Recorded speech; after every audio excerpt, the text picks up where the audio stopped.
ಅವ್ವ ಅವ್ವ ಮಾತಾಡ್ತಿದ್ರು ನನ್ನ ಪೆದ್ದ ಪೆದ್ದ ಅಂತ ಬೈತಾ ಇದ್ಯಲ್ಲ, ಇವತ್ ನಾನೇ ಸಂಪಾದನೆ ಮಾಡ್ಕೊಂಡು ದುಗ್ಗಾಣಿ ತಂದಿದ್ದೀನಿ. ಹೌದಾ? ಎಲ್ಲಿ ಕೊಡು. ದೇವ್ರ ಪಾದಕ್ ಕುಡ್ಸಿ ತಿರುಗ್ ಕೊಡ್ತೀನಿ. ನೀನೇ ಸಂತೆಗ್ ಹೋಗಿ ಸರಕ್ ತಗೊಂಡ್ಬರೋವಂತೆ. ದಿನ ನನ್ ಕೆನ್ನೆಗ್ ಹೊಡಿತಾ ಇದ್ಯಲ್ಲ, ಈಗ ಅದೇ ಕೈನಲ್ಲಿ ಸುತ್ತಾಕ್ಬೇಕು, ನನ್ ಕೆನ್ನೆಗ್ ಮುಚ್ಕೊಡ್ಬೇಕು. ಕೊಡ್ತೀಯಾ? ಹೆತ್ತಮ್ಮನಿಗೆ ಅದಕ್ಕಿಂತ ಹೆಚ್ಚಿನ ಭಾಗ್ಯ ಇನ್ನೇನ್ ಬೇಕು ಚಿನ್ನ. ಅವ್ವ ಅವ್ವ ಕೊಡ್ಲಾ ಕೊಡ್ಲಾ?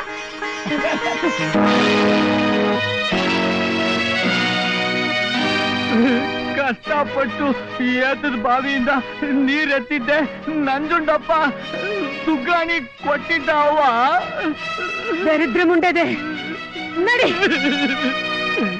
ನಡಿ ಒಳಗೆ. ನೋಡಿಂದ್ರೆ ನಿಮ್ ಮಗನ್ನ ಅವತ್ತು ನಮ್ ಪುಣ್ಯ ಕೇಳೇ ಇಲ್ಲ.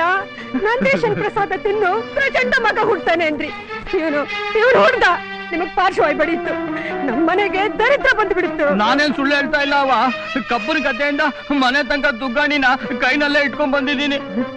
ಅಪ್ಪ ಅಪ್ಪ ನೀನ್ ನಾಣಿ ಆಗು ನಿಜಪ್ಪ. ಅದಕ್ಕೆ ಸಂಪಾದನೆ ಮಾಡಿದ್ದನ್ನ ಭದ್ರವಾಗಿ ಜೋಬ್ನಲ್ಲಿ ಇಟ್ಕೊಂಡು ಬರ್ಬೇಕು. ಕೈಯಲ್ಲಿ ಹಿಡ್ಕೊಂಡು ಕಪ್ಪಿ ಹಾಕಿ ಕುಳ್ಕೊಂಡು ಬರಬಾರ್ದು.